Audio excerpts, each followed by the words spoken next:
দেখো ও তো এখন অনেক খুশি, বুঝতে পারছে না যে ইঞ্জেকশন মারতে যাচ্ছে। ওখানে কি ওর কান্দার ফেলে অ্যাক্টিংটা দেখবে ইঞ্জেকশনকে। আর এদিকে তো একজন আছে।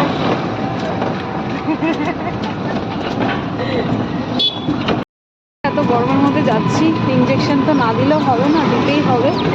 অনেক বেশি গরম, মানে কি বলবো, চোখ মেলে দেখা, মানে চোখ মেলে তাকাতে পারছি না।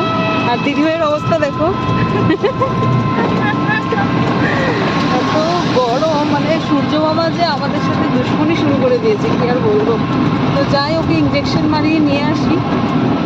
চলে এসেছি সেন্টারে, অঙ্গনবাদী সেন্টারে। এখন ওকে ইঞ্জেকশন দিবে, ভিতরে যাই আগে।